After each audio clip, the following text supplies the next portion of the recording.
এই সময় এমন এক সময় জনগণের নির্বাচিত সরকার মাদ্রাসা বন্ধ করে দিচ্ছে। আমি পার্লামেন্টে আওয়াজ তুলেছি, পার্লামেন্টে কথা বলেছি, মাদ্রাসার অপরাধ কি? মাদ্রাসার অপরাধ রিজার্ভ ফান্ডে 1 লক্ষ করে টাকা নাই, মাদ্রাসার অপরাধ লাইব্রেরিতে 2000 করে বই নাই, মাদ্রাসার অপরাধ প্রতি ক্লাসে 100 করে ছাত্র নাই। এই অপরাধে মাদ্রাসা বন্ধ করে দেওয়া হবে। 253টি মাদ্রাসা বন্ধ করা, সেই সাথে 600 মাদ্রাসা বন্ধ করার পরিকল্পনা নিয়েছে সরকার।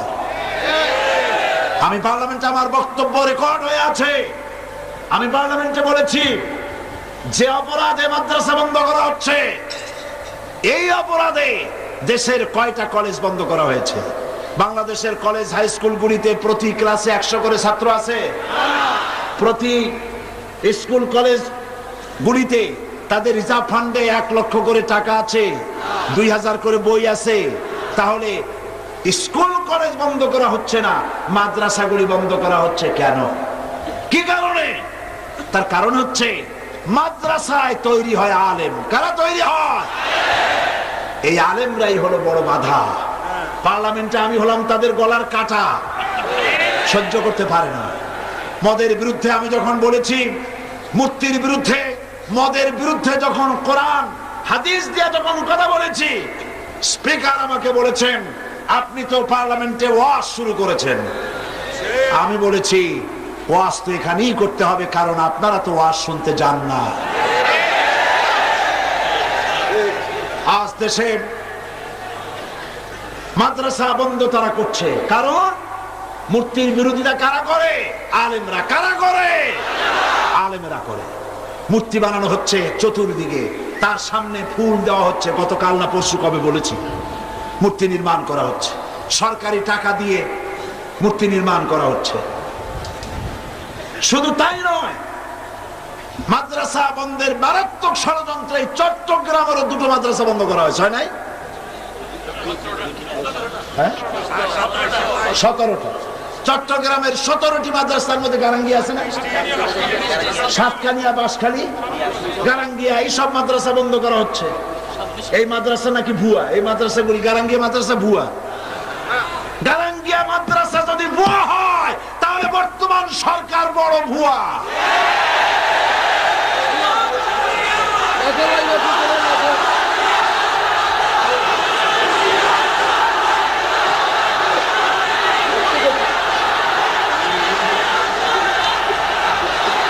আমার বন্ধুগণ,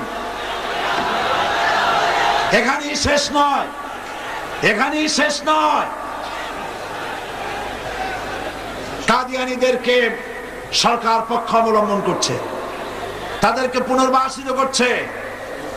জাতীয় ইমাম সমিতিতে নারায়ে তাকবীর আল্লাহু আকবার বলা নিষেধ করা হয়েছে।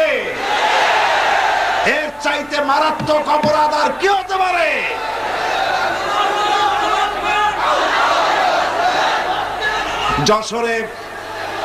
যশোরে উদীচীর সমাবেশে বোমা বিস্ফোরণ হলো, কাজী আরেফ নিহত হলেন। এর দায় দায়িত্ব সব নির্বিচারে ইসলামী আন্দোলনের কর্মী আর আলেম আলেমাদের মাথায় চাপিয়ে দেওয়া হলো। কি দুর্ভাগ্য! ঢাকা বিশ্ববিদ্যালয় থেকে নামাজি ছাত্রদেরকে পিটিয়ে বের করে দেওয়া হলো। ঢাকা বিশ্ববিদ্যালয়ের ছাত্রী হলে ছাত্রীরা কোরআনের প্রশিক্ষণ নেয় বলে তাদের সামনে কোরআন ছিঁড়ে নিক্ষেপ করা হলো। অসংখ্য কোরআন শরীফের কপি ডাস্টবিনে নিক্ষেপ করা হলো। সরকার কোনো গ্রেফতার করলো না, প্রতিবাদও করলো না। সিনেমার অশ্লীল ছবি দিয়ে গোটা দেশ অশ্লীলতা ছেয়ে ফেললো। বাংলাদেশের মানচিত্রের 1/10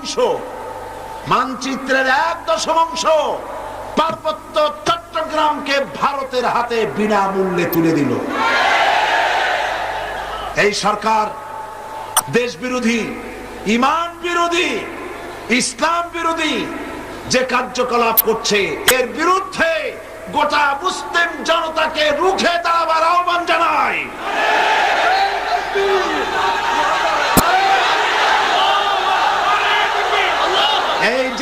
নফল নয়।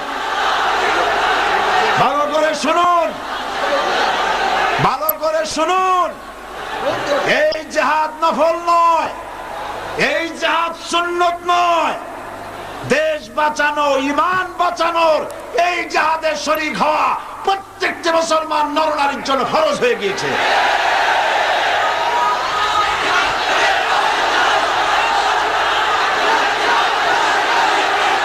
তাগুতি শক্তির বিরুদ্ধে, তাগুতি শক্তির বিরুদ্ধে এই জিহাদে আমরা কামিয়াব হব ইনশাআল্লাহ। বিশ্বব্যাপী তাগুতের বিরুদ্ধে লড়াই করে নতুন এক শতাব্দীর আগমন ঘটবে। সেই নতুন শতাব্দী হবে অবশ্যই ইসলামের শতাব্দী।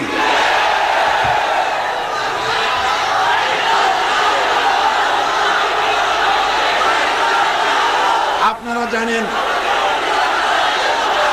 আপনারা জানেন আজ পৃথিবীতে মুসলমানদের উপর অত্যাচার চলছে, ঠিক কিনা গণ? বাংলাদেশেও আলেম ওলামা সবচাইতে নির্যাতন কাদের উপরে? আলেম ওলামাদের উপরে, পীর সাহেবদের উপরে। থামো, বসো।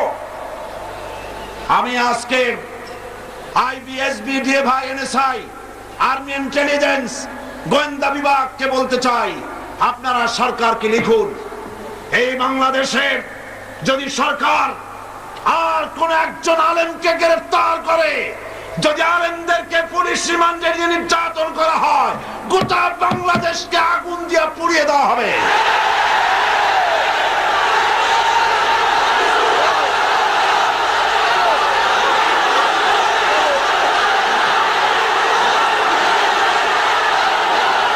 বসুন,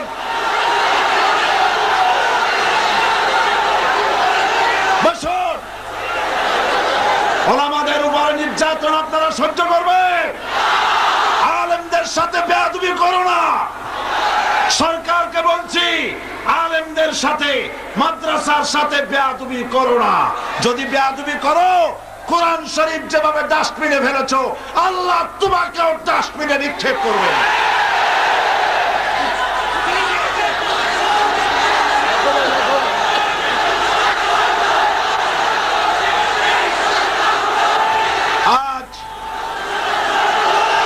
অত্যাচার চলছে কাশ্মীরে। ও মুসলমানেরা শোনো, অত্যাচার কাশ্মীরে, অত্যাচার চেচনিয়ায়, বসনিয়ায়, আফগানে, ইরিত্রিয়ায়, সোমালিয়ায়, সারা পৃথিবী জুড়ে মুসলমানদের উপর অত্যাচার চলছে। তোমরা কি ভয় পাইছো? আপনারা কি ভয় পেয়েছেন? এই অত্যাচার, এর মধ্য দিয়ে আমি দেখতে পাচ্ছি নতুন সূর্যের হাতছানি। এই অত্যাচারের মধ্য দিয়ে নতুন দিনের আগমন ঘটবে ইনশাআল্লাহ। আমি বলে থাকি, মায়ের প্রসব যন্ত্রণা, মায়ের ডেলিভারির সময় যে প্রসব যন্ত্রণা হয়, এই যন্ত্রণা মায়ের জন্য, গর্ভবতী মায়ের জন্য গজব নয়, এটা রহমত। এটা কি রহমত? কারণ যদি প্রসবের সময় বেদনা না হয়, তাহলে আর্টিফিশিয়াল পেইন সৃষ্টি করার জন্য ডাক্তাররা ইনজেকশন করে। তাতেও যদি না হয়, সিজারিয়ান করে বাচ্চা বের করতে হয়, ঠিক না? তাহলে বেদনা হওয়াটা কি? আল্লাহর রহমত। এই বেদনা যখন হয়, গর্ভবতী মা কাঁদে, তার স্বামী কাঁদে, শ্বশুর কাঁদে, মা বাবা কাঁদে। কাঁদলেও এই কান্দা কোনো দুঃখের কান্দা না, কষ্ট হচ্ছে সেজন্য কান্দে, কিন্তু কান্দা কোনো দুঃখের কান্দা না।